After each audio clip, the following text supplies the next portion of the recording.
Hello, welcome to our video series celebrating the 25th anniversary of the Pura Belpre Award. My name is Cecilia, and I am a writer for Latinxs and Kidlit, and the children's buyer for East City Bookshop, an independent bookstore in Washington, D.C. And I'm Sonia, and I'm also a writer for the Latinx and Kidlit blog, and in general, I'm a writer and educator in New York City. The Pura Belpre Award, established in 1996, is presented to a Latinx writer and illustrator whose work best portrays, affirms, and celebrates the Latinx cultural experience in an outstanding work of literature for children and youth.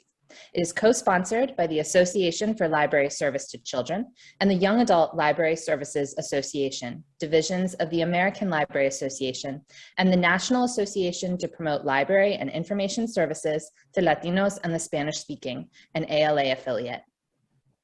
The award is named after Pura Belpré, the first Latina librarian at the New York Public Library. As a children's librarian, storyteller, and author, she enriched the lives of Puerto Rican children in the U.S. through her pioneering work of preserving and disseminating Puerto Rican folklore.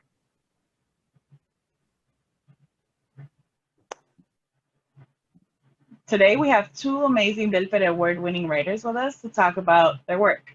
We have Rebecca Balcarcel, who received the 2020 Pura Belpre Award narrative honor for her book, The Other Half of Happy, and Adrianna Cuevas, who is the 2021 Pura Belpre Award recipient for narrative for her book, The Total Eclipse of Nestor Lopez. Thank you so much for being here with us. Thanks for having us.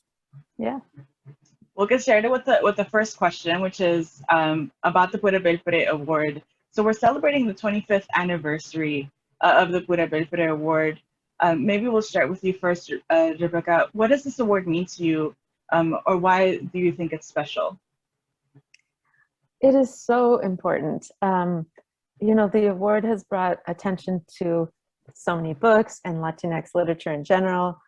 And for my book in particular, it suddenly, you know, made librarians realize that it existed. So, you know, there's definitely like a direct effect on, you know, the attention that the book gets. They had to redesign the cover of my book to fit the medal on there, which is a lovely, you know, problem to have. But it's really hard to overstate how crucial this award is for bringing attention to, you know, obviously not only just my book, but the Latinx authors. We know statistically how few main characters are Latinx characters in middle grade fiction and in children's literature as a whole.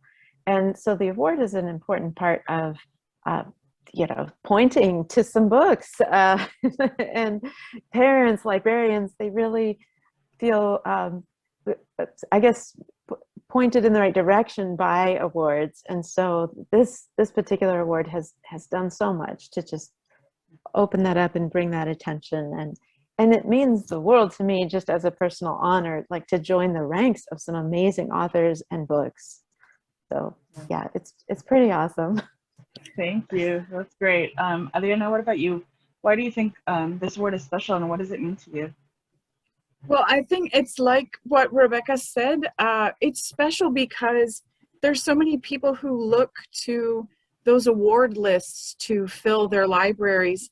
And so I think what I love about the Pura Belpre is that, yes, these are books written by Latinx authors. They're books that amplify the Latinx experience, but they select a wide variety of books. Rebecca and I's books are incredibly different, but at the same time, at the heart of them are these brave Latinx characters living their lives. And so I think that's what I love most about the award, is that we are amplifying the great diversity that exists within our shared culture. We're amplifying all the stories that we have that are to be told. And so there isn't just one type of Latinx story. And I think that the Pura Belpre Award does a fantastic job of highlighting all the great books that speak about our culture.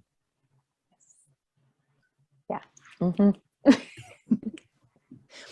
Pura Belpre was a librarian dedicated to children and storytelling.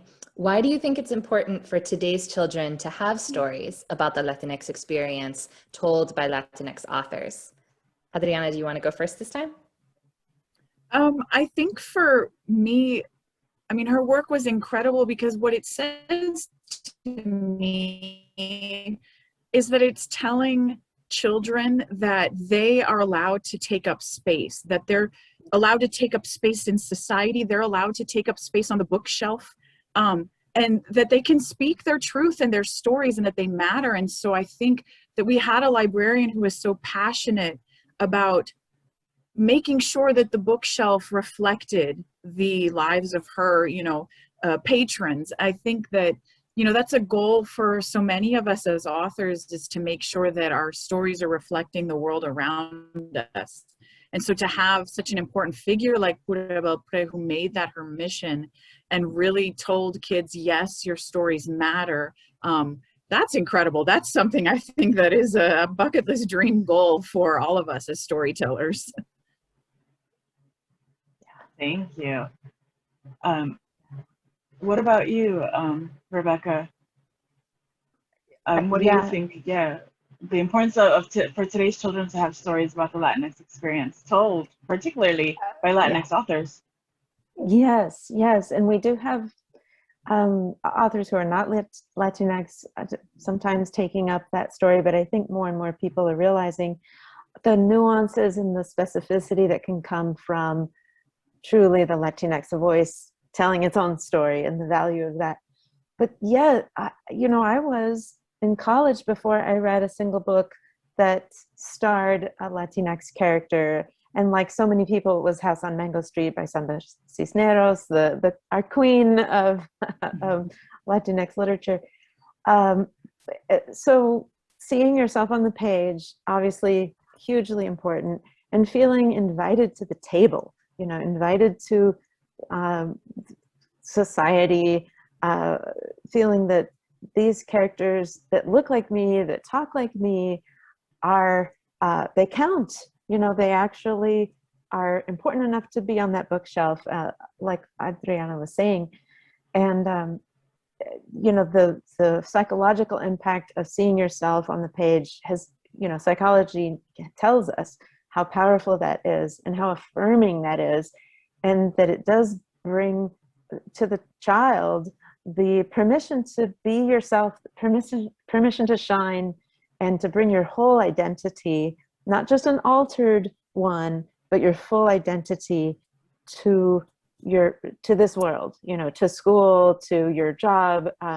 Because I know growing up, I am mixed. And so I sort of felt like, okay, this side of you is more accepted than the other side. And this, the fact that you speak English without an accent is somehow really important. And, as if an accent would somehow diminish what you have to say. And it just, so to have instead affirmation, celebration of your full heritage, it's just hugely powerful for adults and kids alike. Mm-hmm. Yeah, definitely important. This next question is for you, Adriana. How has Rebecca's work inspired you or influenced your work? It most certainly has. One of my favorite things that I did was that I was able to review Rebecca's book for the Las Musas blog, which is an organization that she and I are both a part of. And so I got to read it a little early. When Rebecca was talking about the importance of seeing yourself on the page and the psychological impact of that, her book did that for me. My mom is from Illinois. My dad is from Cuba, so I'm mixed like her. I had never, ever read a book where I was the main character. Her character was me, wrongly to a main character, just spoke volumes to me. And I had never had that experience or had gotten to feel what that was like to read a book and to just have a main character that was living your own truth. So yeah, I have, her book has a very special place in my heart, because it showed me that that's now my responsibility for my readers, is to show them who they are, if you know, if they share similarities with me. And so yeah, Rebecca really kind of lit a fire under me, honestly, when I read her book, because I thought, this is so amazing. I want to give that same inspiration to young readers, because oh, that just, it hit me so hard. It was wonderful.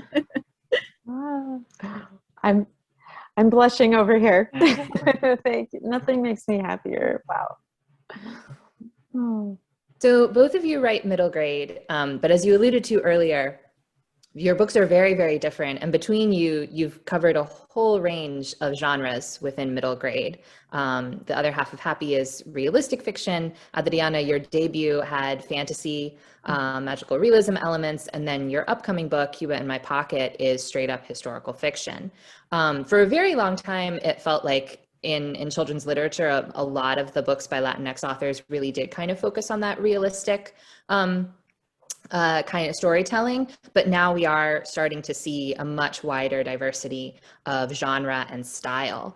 So I'm curious as to what different aspects of Latinx stories or the Latinx experience do you think these different storytelling styles or genres help illuminate? You know, what is the value in having stories that are historical as well as stories that are magical and that kind of thing? Rebecca, do you want to go first this time? Sure.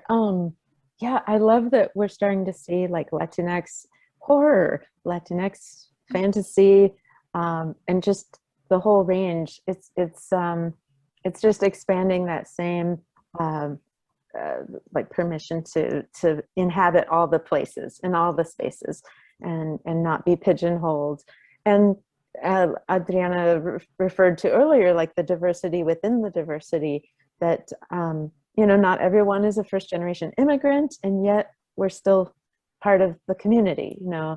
And for a while, the immigrant story seemed to be the primary one being told, or the primary one that publishers felt comfortable telling. That was part of it. But now there is this, like you say, of this wide range, and it's so much fun. I mean, it's just great to, there's just more color brought to everything, and just you know, the cultural richness can go into all the different spaces.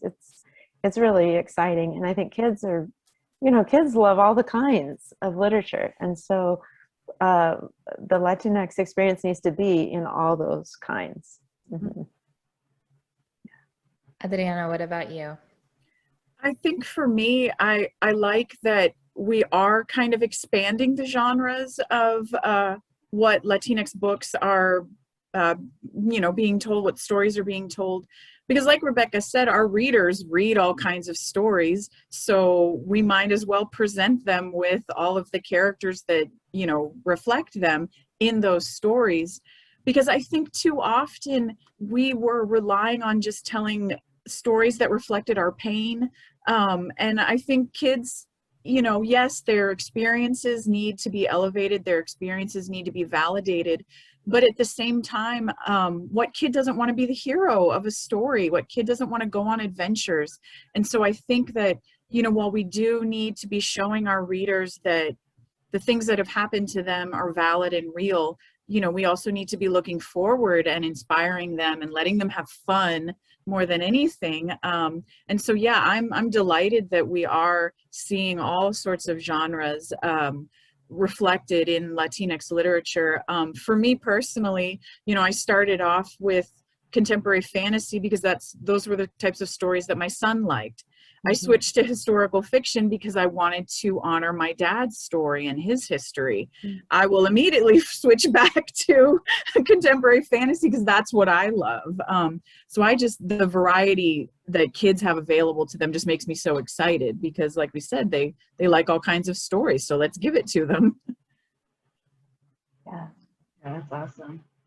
So this next question is about like aspects of the Latinx experience in upper elementary or middle school that you would like to see more of in fiction. So what are some of those aspects of the Latinx experience that you'd like to see more of an upper elementary or like middle grade book. Mm.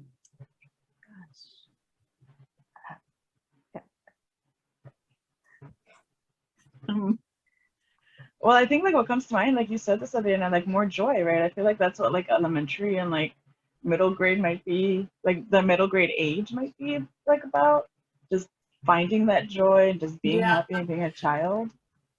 I think too, I personally would love to see more upper middle grade stories featuring Latinx characters.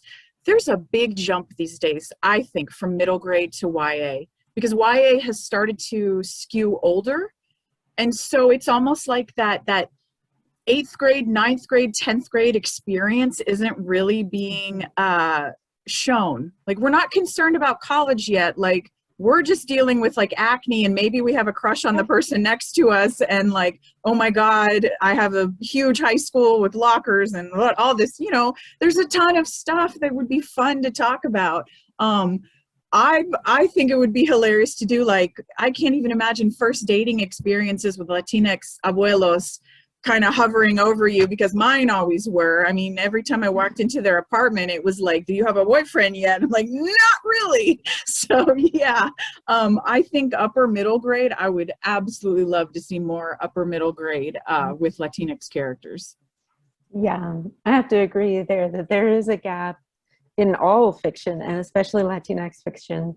So we could go up. And I think there are more queer books now. Latinx queer authors are writing and publishing. There are experiences that are, I think romance is starting to be, you know, not just YA, but a little lower. But I do think we do have that gap still with upper middle grade. We need to, when I said earlier that the first generation is not the only kind of character, and yet that's an important character that we must also, you know, we want to keep writing those experiences as well. But yeah, there are I think there's some unexplored territory in the queer area, the upper middle grade. I'd love to just see authors feel empowered to contribute what they have, you know. It's tricky if you look at the market and you try to decide what to write based on, you know, a trend, or, you know, like, don't we need a Latinx wizard or something? Like, no, just you know, go deep in yourself and bring what you have to you know, out there and offer what you have, because then we will eventually cover all the territory, you know. That, so authors should go ahead and, you know, tap into their own history. I guess I would like to see also Central America represented more. And of course, my father is de Guatemala, and so I'm excited to do more writing that connects back to Central American mythology and culture and you know, Native peoples. And so there's another area that I'm excited to explore. Yeah. Great. Yeah, that's definitely one aspect that, you know, as some parts of publishing have changed very, very slowly. You know, one of the things that we do see kind of a trend continuing that has not really changed over the course of the last decade or so is the lack of Central American stories in publishing in this country. We still are incredibly focused on Cuba and Mexico, and those are wonderful, and I love them.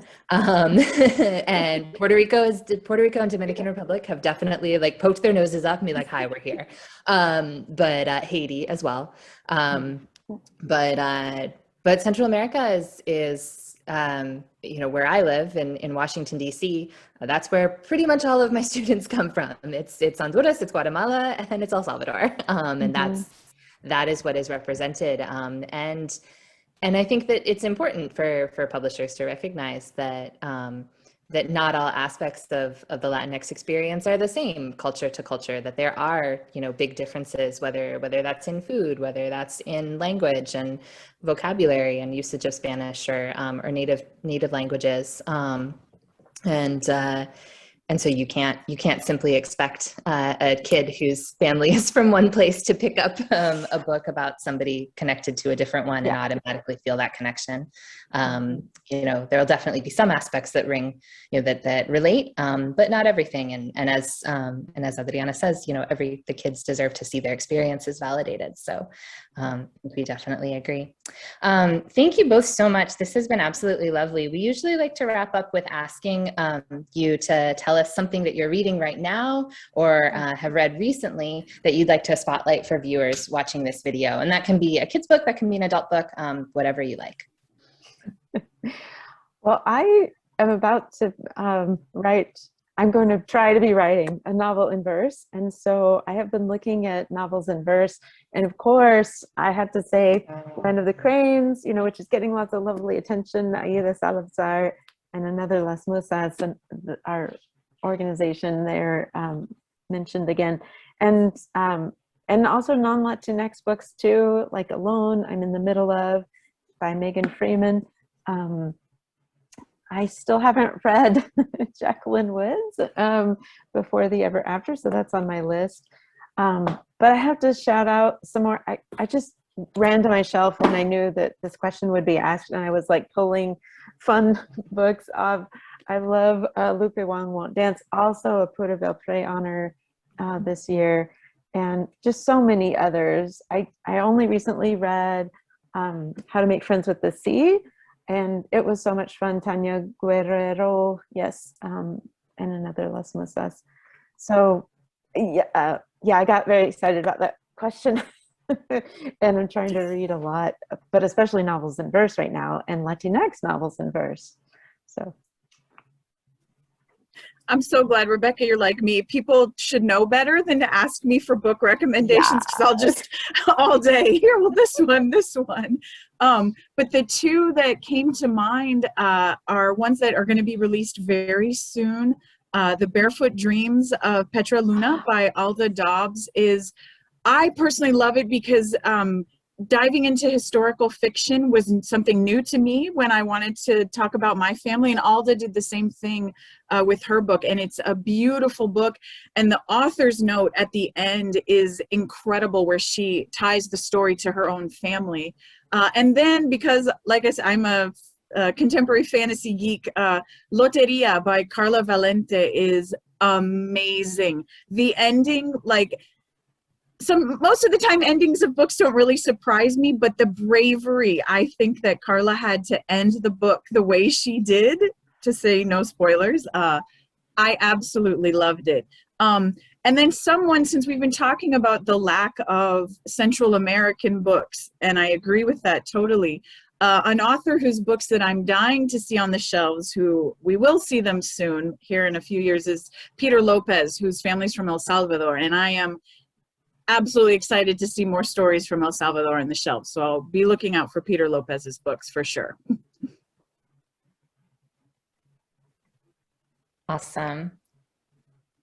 All right. Well, thank you again for being here, for taking the time to talk about Pura Belpre and celebrate the 25th anniversary of the Pura Belpre Award with the Latinx and Kidlit blog. So thank you, everyone. thank you for having us. Bye. Thank you.